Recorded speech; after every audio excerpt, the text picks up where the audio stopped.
Maharashtra 7 TV में आप सभी का स्वागत है। आइए बढ़ते हैं आज की खबर की ओर।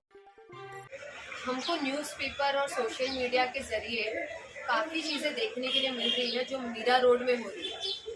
आपको देखने के लिए मिला होगा कि वहाँ पे 2 दिन पहले कुछ कम्युनल राइट्स तो नहीं बोलेंगे बट कम्युनल फाइट हुई। उसके बाद कल वहाँ पर बुलडोज़र कार्रवाई की गई दुकानों पर, घरों पर, ये बोलकर कि वो इलीगल है। तो प्रायर नोटिस ना देते हुए, जो कि देनी चाहिए, आप किसी भी जगह पे बुलडोज़र चला रहे हो, बिना प्रायर नोटिस दिए हुए वहाँ पे बुलडोज़र की कार्रवाई की गई। तो मैंने इसलिए रखा है कि मैं जानना चाहती हूँ कि क्या ये सरकार, जो कि एक अभी ठीक है चलो वहाँ पे कम्युनल फाइट हुई, आपने उसके बदले में ये किया है। आप कह रहे हो कि हम लोग इलीगल चीज़ों को तोड़ रहे थे और इलीगल चीज़ों पे कार्रवाई, तो ऐसे तो बहुत सारी चीज़ें इलीगल की जा रही है और हो रही है। अगर हम लॉ इलीगल कोई देखने के लिए जाएंगे और क्या गलत हो रहा है क्या सही हो रहा है, अगर उसको देखने के लिए जाएंगे तो बहुत सारी चीज़ें गलत हो रही है। क्या उस पर ओवरनाइट कार्रवाई की जा रही है क्या? ऐसे तो नहीं। उसका जवाब तो सीधा सीधा नहीं ही है। तो वहाँ पे जो कम्युनल फाइट हुई, गाड़ी तोड़ी गई या जो भी, मैं उसको जस्टिफाई नहीं कर रही। ऑफकोर्स उस पर जांच पड़ताल करके, जब जांच पड़ताल के लिए डिपार्टमेंट को इतना टाइम लगता है, सालों साल लग जाते हैं जांच पड़ताल होने के लिए भाई, बड़े बड़े मैटर्स में, तो ये मैटर में जांच पड़ताल करके वो ऑफकोर्स एक्शन ले, किसने किया है, क्या किया है, किसने तोड़ा है, जांच पड़ताल करके लॉ के अबाइडेंस में भी चीजें हो सकती है। उसका जवाब ऐसे देना कि हम बुलडोजर चला देंगे, आप चला देंगे बोला भी नहीं, या चला दी आपने, बुलडोजर चला दी, लोगों के रोजगार पर बात आ गई, उनके घरों पे बुलडोजर चलाना, तो ये कहाँ का लॉ है या ये कहाँ का इंसाफ है? ये कहाँ का एक तरीका है? इसको तो डिक्टेटरशिप बोली जाएंगी ना, कि आप कुछ करेंगे हम फट से ऐसा एक्शन ले लेंगे विदाउट लॉ के अबाइडेंस में। कि कोई तरतीब होती है भाई, कोई तरीका होता है किसी भी चीज पे एक्शन या करने का। पहले आप उकसाओगे, उकसाने के बाद अब पूरा देश तो इतना सद्बुद्ध में नहीं रहता और इतना पेशेंस में नहीं रहता है कि वो रिएक्ट ना करे। रिएक्ट कर दिए उन्होंने, उनकी गलती, रिएक्ट किए उन्होंने aggressively, which is wrong. But Mahatma Gandhi ji का ये कहना है ना कि आग के बदले आग देंगे तो पूरी दुनिया अंधी हो जाएगी।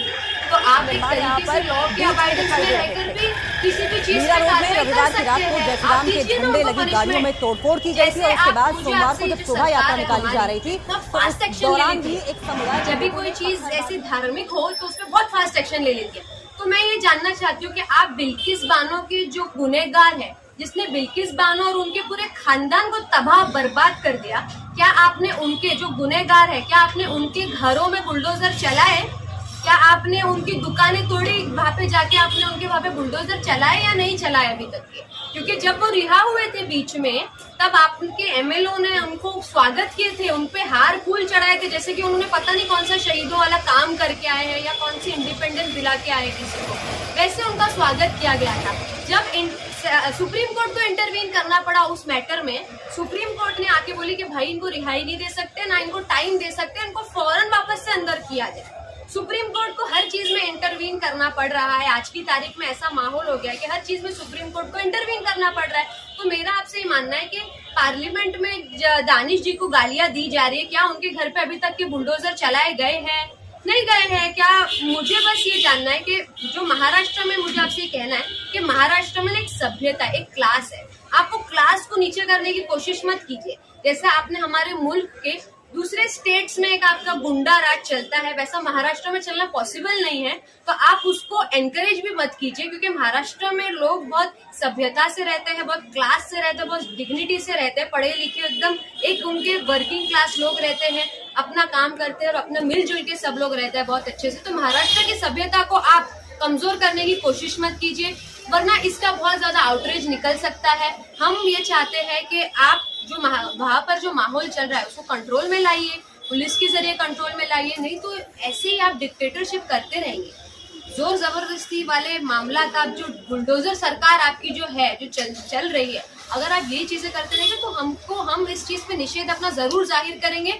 और हम चाहते हैं कि महाराष्ट्र के लोग, मुमरा कौसा के लोग इस पे अपना निषेध जाहिर करें, क्योंकि ये गुंडा राज तो नहीं चल सकता है हमारा। देखिए, मेरा आपसे यही कहना है कि ये एक जो रनिंग गवर्नमेंट है, ये इनका मोटिव भी ऐसा है कि सबको एक दूसरे से भिड़ा दिया जाए, लड़ा दिया जाए और ये आराम से निकल जाए बीच में से, है ना। तो ये इनका मोटिव है एक दूसरे से कम्युनिटीज को भिड़ाना। इसमें कोई भी दोनों में से कम्युनिटी की गलती नहीं होती है। एक वो होता है ना बीच में मतलब एक सिचुएशन क्रिएट कर दी जाती है, खुद से भी माहौल क्रिएट कर दिया जाता है। पता नहीं कि जेन्युइनली वो लोग हो भी कि नहीं जिन्होंने किया है, कि खुद के ही लोग हो आगे। We also don't know that, but वो काम किसका है? वो एग्जामिन करना पुलिस का काम है कि जेन्युइन गूंस है, जेन्युइन लोग हैं कि खुद के स्क्रिप्टेड लोग हैं, बना भेजे हुए खुद के लोग हैं। मतलब मैम आप ये कहना चाह रही है कि इलेक्शन के चलते, जो इलेक्शंस आ रहा है उसके चलते आम जनता को निशाना बनाया जा रहा है। जी और जी ये तो हमेशा से होती है, तो अभी पिछले कुछ सालों से आपको ये देखने के लिए मिल रहा है ना, ये सारी चीजें हो रही है। तो इसी के लिए हम यहाँ पे बैठे कि ये नहीं होनी चाहिए। हर चीज में सुप्रीम कोर्ट अभी ये सब मैटरों में हर चीज में हम सुप्रीम कोर्ट को इंटरवीन क्यों करना पड़ रहा है ना? हमारे स्टेट की अथॉरिटीज भी तो इतनी स्ट्रांग है ना कि वो इस चीज पे एक्शन ले सके। तो लॉ और पुलिस और कोर्ट को अपना काम करने थे। हर चीज में आप बुलडोजर ना घुसाए, हर चीज में आप अपनी नाक ना घुसाए। लॉ एक चीज है जिसपे हमको पूरा फेथ है। जैसे कि आपने देखा कि I really want to thank Supreme Court, जिन्होंने इतना फास्ट बिल्किस बानो जी के केस के लिए उनको आरोपियों ने उनसे मांग भी करी।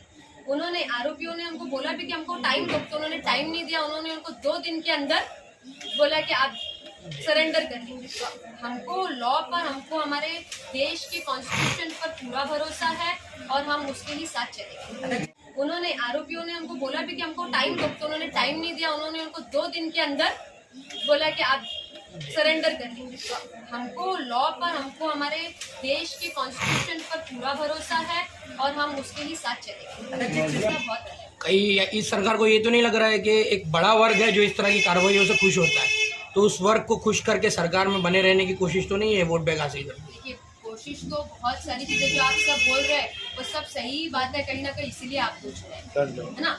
बट हम इसीलिए यहाँ पे बैठे कि ये ना हो और ये हम होने भी नहीं देंगे।